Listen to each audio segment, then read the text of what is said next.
सर्वांनी केलं मतदान. आता मतदान हा आपल्याला काही नवीन विषय नाहीये, पण तुम्हाला तुम्ही प्रश्न विचारला मतदान केलं का, त्याच्याऐवजी असा प्रश्न विचारला पाहिजे, काही शाही पुसली काय. यावेळेला भाजप आणि त्यांच्या मित्रमंडळींनी पुरेपूर प्रयत्न केला किंवा प्रयत्न करण्याचा प्रयत्न केला. त्याच्यामध्ये दुबार मतदार असतील, ईव्हीएमचा खेळ असेल. आता तर ज्या काही बातम्या येत आहेत त्याच्यामध्ये एक मिनिट जरा पहिली ही बातमी आले, बाईचं नाव रवींद्र असेल का. ही आत्ताची ऑनलाईनची बातमी आहे. बाईचं नाव रवींद्र असेल का, पुरुष मतदाराच्या नावाच्या पुढे बाईचा फोटो. ह्याच गोष्टी आम्ही मोर्चा काढून सांगितल्या होत्या, निवडणूक आयुक्तांच्या समोर ठेवल्या होत्या. त्याच्यानंतर शाही पुसल्या जाण्याच्या तक्रारी येत आहेत. आता माझ्याकडे व्हिडिओ आहेत, मला वाटतं कल्याण डोंबिवलीमध्ये सरळ सरळ भाजपच्या उमेदवारांच्या नावाच्या पाट्या तिकडे ठेवून तो तिकडे केंद्र चालवलं जात आहे. केंद्रामध्ये कॅमेरामन बोलू नका, हे माझ्याकडे असणार हे बघा जास्त चालेल. तर हे सगळे निवडणूक जिंकण्यासाठी यांचा आटापिटा चाललेला आहे. बोटावरची शाही तर पुसली जातेच आहे. अशा प्रकारे यापूर्वी कधी झाले नव्हते.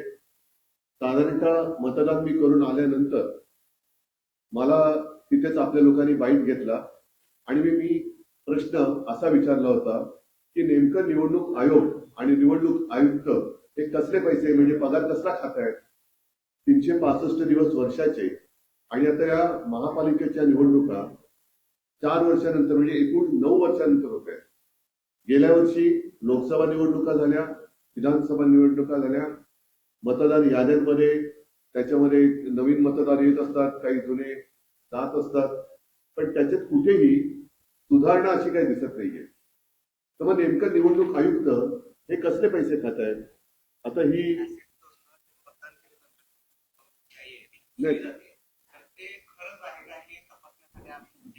हे तुमचंच आहे.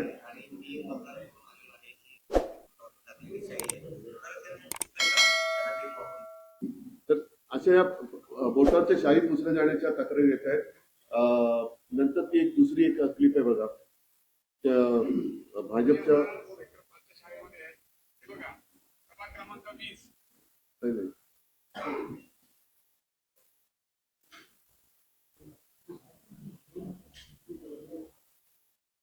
या तुमच्याच माध्यमातून बातम्या येत आहेत.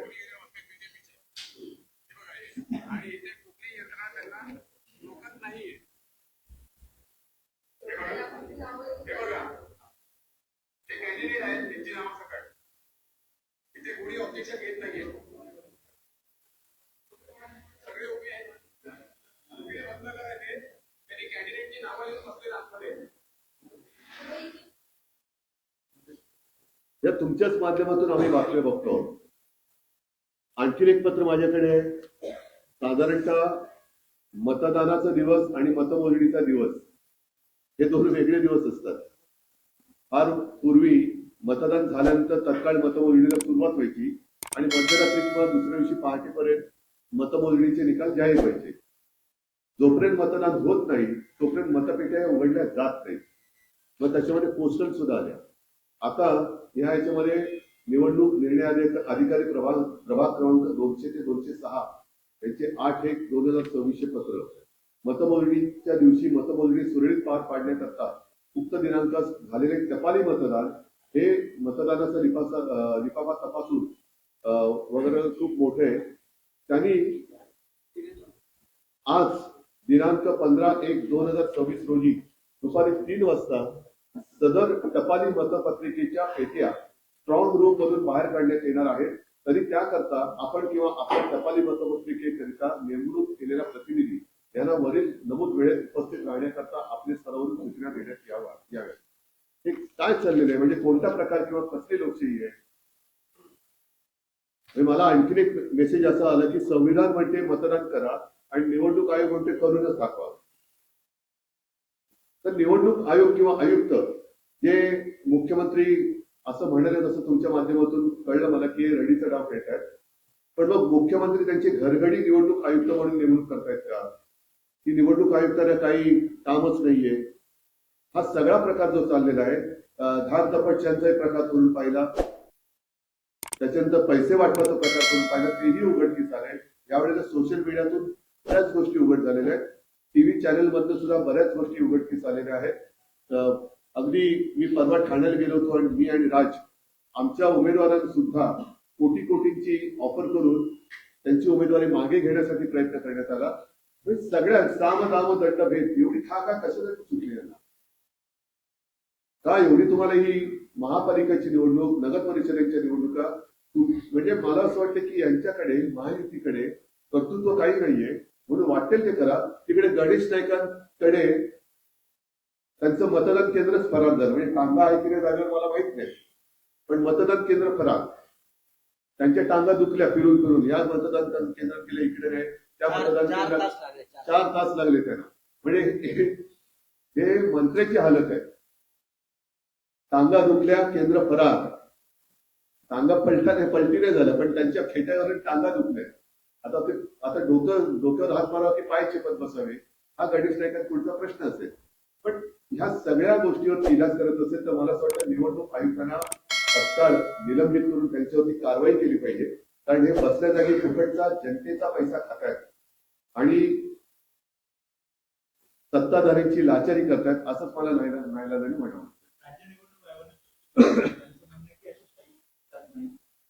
निर्माण केला जातो आणि संभ्रम निर्माण केला कायदेशीर कारवाई.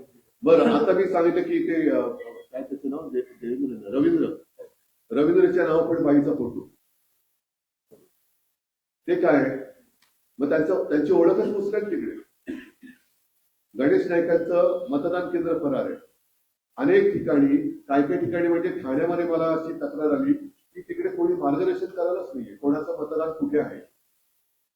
त्याच्यानंतर आता मी तुमचीच बातमी दाखवली ना की सरळ भाजपच्या उमेदवारांच्या नावाच्या पाट्या तिकडे केंद्रामध्ये, त्याच्यावरती काय उत्तर त्यांचं? सर्वच ठिकाणी सर्वात जास्त पाहायला मिळाला. काही ठिकाणी मतदारांचे नाव मिळत नाहीये, काही ठिकाणी ग्रुप मिळत नाहीये. मतदान मागच्या वेळी मतदान केलं होतं तिथं मतदान आहे. हा गोंधळ सर्वात जास्त यावेळी झाला. हा लोकशाहीचा खून करण्याचा प्रकार आहे. ह्याला मोदींना जे वन नेशन वन इलेक्शन पाहिजे ते एवढ्यासाठी पाहिजे की एका वेळेला सगळीकडे गोंधळ घालून काही वाटेल ते करा, पण सत्ता काबीज करा. आणि तुम्ही जे म्हणालात ना की या निवडणुकीत ही चढती बाजू आहे. लोकसभेच्या वेळेला कळलं, विधानसभेच्या वेळेला आणखीन कळलं, त्याच्यानंतर दुबार मतदारांचे आम्ही गठ्ठेच्या गठ्ठे हे त्याला दिले. त्याच्यानंतरही आज देखील काही ठिकाणी दुबार नोंदणीची नावं आमच्या लक्षात येत आहेत. काही ठिकाणी या ओळख बदलांचा चाललेला आहे, काहींची मतदान केंद्र गायब आहे, शाही पुसली जाते. म्हणजे ही शाही, वोटावरची शाही नाही, लोकशाही पुसली जाते. या शाहीच्या मुद्द्यावरती इलेक्शन कमिशनचं असं म्हटलं की 2011-12 पासूनच असा निर्णय आला होता आणि जरी समजा 11-12 पासूनच हा निर्णय आला होता, काय शाही पुसायचा? तुम्ही मार्करनी करा किंवा कशाने करा, शाही पुसली कशी जाते? आणि तुमच्या चॅनलवरती ते दाखवलं जात आहे. पुसली जरी केली तरी कोणालाही एका मतदाराला 2 वेळा मतदान करता येणार नाही असं खात्रीपूर्वक कसं सांगू शकतात ते? बरं, ज्या ठिकाणी 2 वेळा ज्यांचं नाव नोंदलं गेलेलं आहे तिथे ते हमीपत्र घेणार होते. अशी किती हमीपत्र त्यांनी आतापर्यंत घेतले? मुख्यमंत्री देवेंद्र फडणवीस असतील किंवा आणि शहासेना, हा बरं ते तर त्यांच्या सगळ्यांचं नेतृत्व असं म्हणणं की कालपासून तुम्ही दोघी म्हणजे तुम्ही आणि राज दोघेही जो सूर लावताय तो पराभवाची मानसिकता दिसते. तुमचा पराभव होतो. पराभव नाही, त्यांचं कुभांड जे आहे ते आम्ही फोडतोय. नाहीतर आम्ही एवढे ताट मानेने त्यांच्यासमोर उभे राहिलोच नसतो. त्यांचा जो काही एकूण दरोडा घालण्याचा प्रयत्न आहे तो आम्ही वेळोवेळी लोकांसमोर आणतो.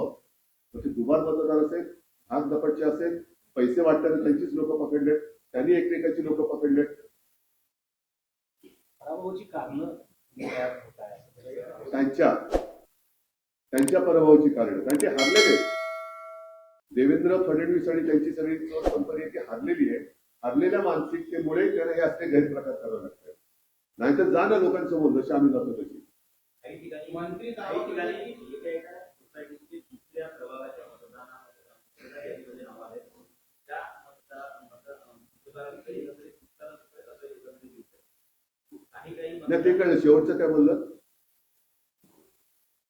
ह्या यादीतली त्या यादीत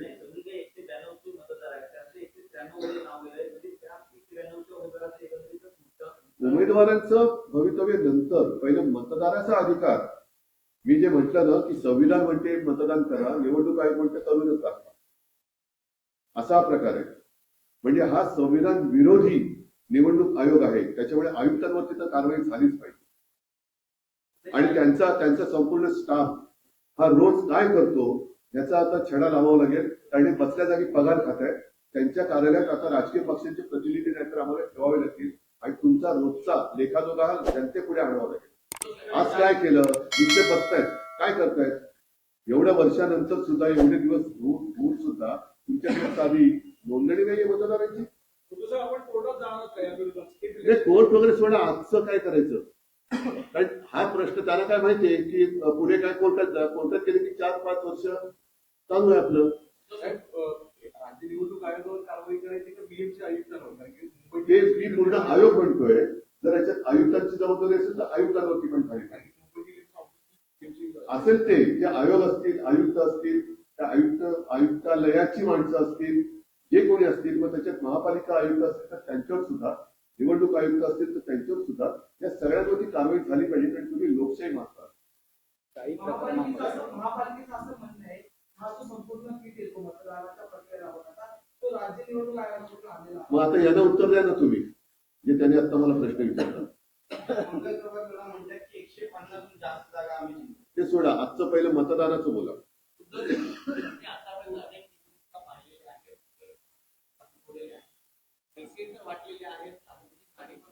हो, एवढा आला कुठून पैसा. वॉशिंग मशीन समजू शकतो ते भाजपचं आहेच. हो, मिक्सर पण वाटलंय. सगळ्या भ्रष्टाचारांना मिक्सर मध्ये टाकून मिक्स करतात भाजपमध्ये. त्याच्यामुळे त्यांनी मिक्सर पण वाटलं. पण मिक्सर जरी वाटले, वॉशिंग मशीन जरी वाटली तरी जनता शून्य आहे. ते हे सगळे खडे आपल्या तांदळातले ते उचलून फेकल्याशिवाय राहणार नाही.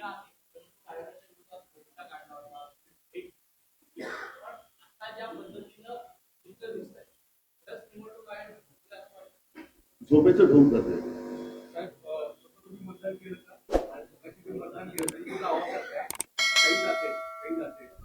मी पण आता पुसून बघणारे शहीद.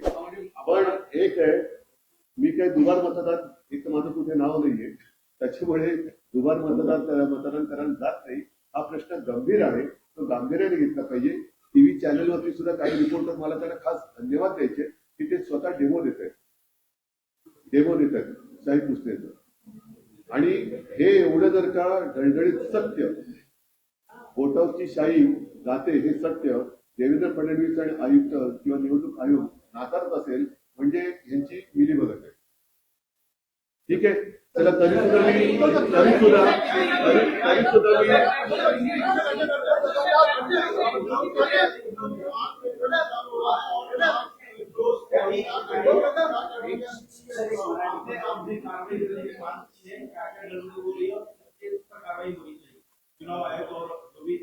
शायद ये पहला चुनाव है जिसमें बहुत सारी शिकायतें आ रही है.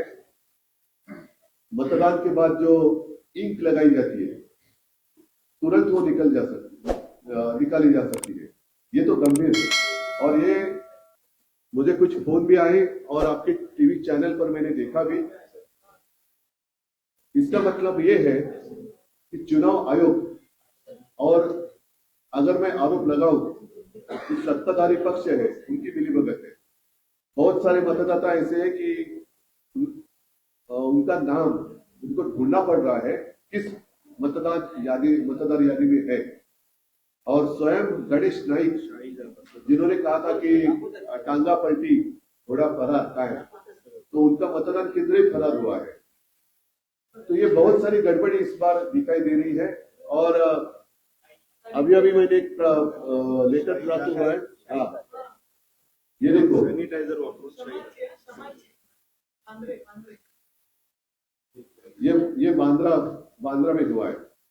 अभी आपको ये इतना दिखाई नहीं देगा, लेकिन वो क्या सैनिटाइजर, नेल पॉलिश रिमूवर, तो चुनाव आयोग ने क्या एजेंसी ली है सैनिटाइजर और नेल पॉलिश रिमूवर की? तो ये तो सीधा लोकशाही की हत्या हो रही है। और दूसरी बात, वो जो लेटर है पोस्टल वोट, उसकी पेटी भी आज खोलने जा रहे हैं। तो ये सारी बातें देखे तो मुझे ऐसे लगता है कि चुनाव कमिश्नर जो है, आयुक्त जो है, उनके ऊपर कार्रवाई होनी चाहिए। और वो किस लिए पैसा ले रहे हैं, पगार क्यों ले रहे हो, सैलरी क्यों ले रहे हैं? रोज इतने साल, मतलब अभी मुंबई कॉर्पोरेशन की इलेक्शन और साथ ही साथ अन्य जो महापालिका है उनकी इलेक्शन 5, 7, 9 साल के बाद होने जा रही है। 9 साल इन्होंने किया क्या? क्यों आपने पगार ले रहे हैं? और ये जनता का पैसा है। और अदरवाइज हमें हमारे पार्टी का एक प्रतिनिधि उनके कार्यालय ऑफिस में बिठाना पड़ेगा कि रोज क्या कर रहे हैं आप, हमें दे दो, जवाब दो। चुनाव आयुक्त भी नौकर है, वो क्या राजा नहीं है? मतदार राजा असतो, आयुक्त नसतो।